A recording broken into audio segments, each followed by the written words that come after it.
रमाबाई एकदम झोपेतून जागा झाल्या आणि त्यांनी पाहिले आजूबाजूला कोणीच नव्हते. रात्री पाहिलेले स्वप्न त्यांना स्पष्ट आठवू लागले.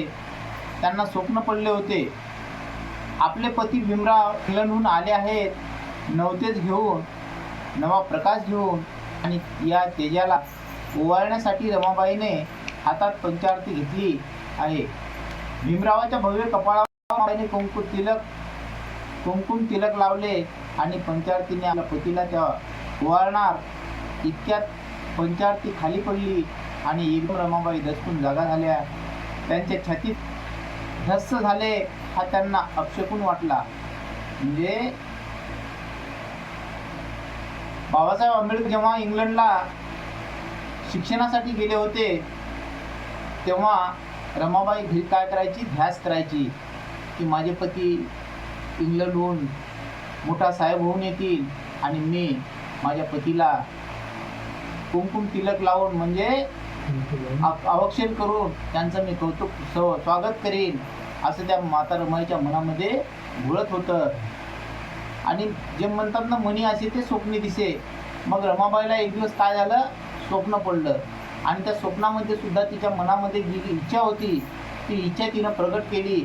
आणि ती लगेच गाढ झोपेमध्ये असताना तिला स्वप्न पडलं की त्या स्वप्नामध्ये आपले पती त्या इंग्लंडहून ज्ञानाची गंगा घेऊन आलेले आहेत, नवतेज घेऊन आलेले आहेत, नवा प्रकाश घेऊन आलेले आहेत आणि आपण आपल्या पतीचं अवक्षण केलं पाहिजे. म्हणून ती चांगले कपडे घालून रमाबाई आपल्या पतीच्या कंपाळावर कुंकुम तिलक लावण्यासाठी हातात पंचारती घेतली आणि त्या पतीला ओवाळणार इतक्यात त्यांच्या हातची ती पंचारती खाली पडली. त्यांना तो अपशकून आला आणि त्यांच्या छातीमध्ये एकाएकी जणू काही दुखायला लागलं की जणू काही त्यांचं मन हे एकदम भरून गेलं. त्या दचकल्या, म्हणजे घाबरून उठल्या की मी तर आता माझ्या पतीला ओवाळत होते, औक्षण करत होते, परंतु हे काय झालं, माझे पती नाही तिथं. पंचारती खाली पडली. आपल्या पतीच्या जीवाला काही धोका तर नाही, पण तिला पक्के आठवले पंचारती पडली होती पण त्यातली ज्योत विझली होती. ती तेजस्वी ज्योत अधिक तेजाने तेवतच होती. रमाबाईला धीर आला. त्यांनी आपल्या मनाचे समाधान केले.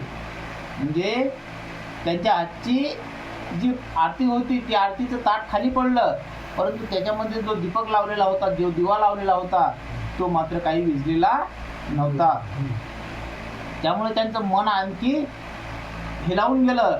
त्यांच्या मनाला धीर आला, रमाबाईच्या मनाला धीर आला आणि त्यांनी आपल्या मनाचे समाधान केले. म्हणजे आपल्या मनाचं मंथन केलं की ठीक आहे, काही हरकत नाही, आरती पडली तर पडू द्या, परंतु त्यातली ज्योत मात्र काही विझलेली नाही. आपल्या पतीवर गंडातर आला असणार आणि ते टळलेलं असणार. समोरच्या देवीच्या चित्राकडे त्यांचे लक्ष गेले. त्यांनी देवीला हात जोडले आणि प्रार्थना केली, देवी जगदंबे, माझ्या पतीला सुखरूप परत येऊ दे. म्हणजे रमाबाई वारंवार देवाची याचना करायची, देवी देवताला पूजायची आणि म्हणायची की माझे पती जशा पद्धतीनं गाव सोडून परदेशामध्ये शिक्षण घेण्यासाठी गेलेले आहे, तर निश्चितच माझ्या पतीला कुठल्याही प्रकारची इजा होऊ नये, कुठल्याही प्रकारचं माझ्या पतीवर गंडात्र येऊ नये किंवा माझे पती सुखरूप मायदेशी परत आले पाहिजेत. अशा पद्धतीनं ते त्या घरातील एका देवीच्या फोटोकडे बघितलं आणि त्या जगदंबेला विनवणी केली की हे माते, माझे पती सुखरूप मायदेशी परत येऊ दे. दिवसभर रमाबाई बेचैन होत्या. त्या दिवशी दिवसभर त्यांनी उपवास केला, देवीचे ध्यान आणि आपल्या पतीला दीर्घायुष्य मागितले, यश मागितले. त्याच दिवशी एक आनंदाचे पत्र आले. पत्र वाचले आणि रमाबाईचा आनंद डोळ्यातून वाहू लागला. ती आनंदाची वार्ता त्यांनी घरात सांगितली, साऱ्या वस्तीत सांगितली, साऱ्या मोहल्ल्यात सांगितली. ही आनंदाची बातमी सर्वत्र पसरली आणि सारा अस्पृश्य समाज आनंदाने नाचू लागला. भीमराव येणार, भीमराव येणार. म्हणजे बाबासाहेब येण्याची जी काही वार्ता होती, माता रमाबाई ज्या दिवशी त्यांना स्वप्न पडलं होतं त्या स्वप्नातनी त्या दचकून गेल्या. त्यांना वाटलं की माझ्या पतीला काहीतरी अपशकुन आला असेल, माझ्या पतीवर काहीतरी गंडात. तू मात्र माता रमाबाई त्या जागेवरून काही हल्ली नाही. की निश्चित माझे पती येणारच, जरीही बोट बुडली असेल परंतु माझ्या पतीला कुठल्याच प्रकारची इजा होणार नाही. त्यांचं मरण अजून काही एवढं सोपं नाही. माझे पती या ते माझे सौभाग्य आहेत आणि माझे सौभाग्य नसून तर या समाजाचे सुद्धा ते काय आहेत, एक सौभाग्य आहे. काळाला एवढ्या लवकर हे सौभाग्य पुसता येणार नाही. माझे पती हे अवतारी पुरुष आहेत. म्हणजे माझ्या पतीला एका वैराग्याने आशीर्वाद दिलेला आहे आणि माझ्या पतीचा तो आशीर्वाद जो आहे तो पूर्ण व्हायचा बाकी आहे. म्हणून माझे पती आज रोजी समाप्त होणार नाही.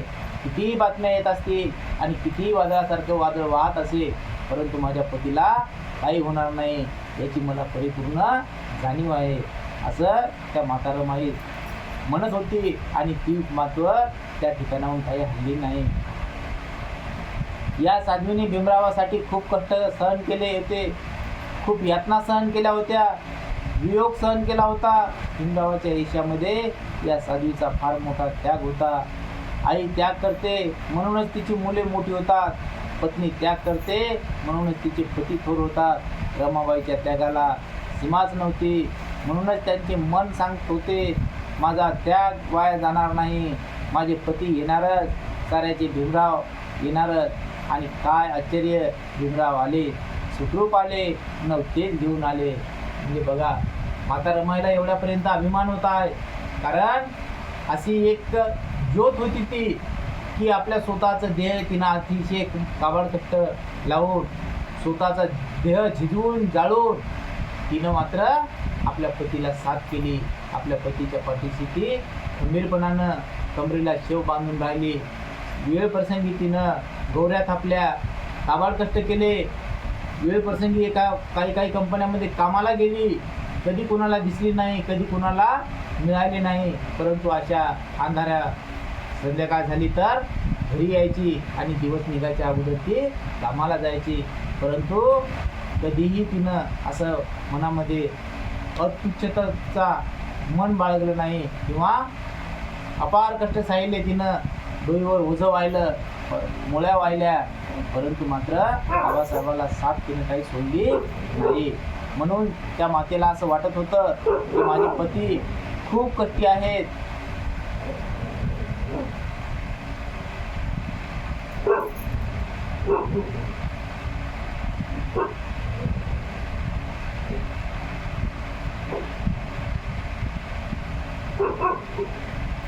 खूप कष्ट सहन केले होते, खूप यातना सहन केल्या होत्या, वियोग सहन केला होता. भीमरावाच्या आयुष्यामध्ये या साधवीचा मात्र सिंहाचा वाटा होता. तिचा जो त्याग होता तो त्याग सुद्धा बाबासाहेब आंबेडकरांच्या शिक्षणासाठी अतिशय कामी आलेला होता. रमाबाईच्या त्यागाला सीमाच नव्हती. म्हणूनच त्याचे मन सांगत होते माझा त्याग वाया जाणार नाही, माझे पती येणारच, साऱ्याचे भीमराव येणारच. आणि काय आश्चर्य, भीमराव आले, सुखरूप आले, तेज घेऊन आले, नवा प्रकाश घेऊन आले. त्यांना पाहिले आणि साऱ्या समाजानेच भीमरावाला आपल्या पंचप्राणांनीच ओवाळले. भीमराव पहिल्या बोटीने निघालेच नव्हते, ते दुसऱ्या बोटीने निघाले होते. पहिल्या बोटीने त्यांनी आपला ग्रंथ संग्रह पाठवला होता. तो संग्रह मुंबईला पोहोचलाच नाही. ती बोट बुडाली होती, पुस्तके बुडाली होती, पण मूर्तिमंत ज्ञान मायदेशाला सुखरूप परत आले होते. भीमराव आंबेडकर जिंदाबाद. पिढ्यानपिढ्या मुसक्या बांधून ठेवलेल्या त्या दीनदलिताच्या हजारो मुखातून एवढा जयघोष निघाला असेल, त्या जयघोषाने सारा असमंत निनादून गेला असेल.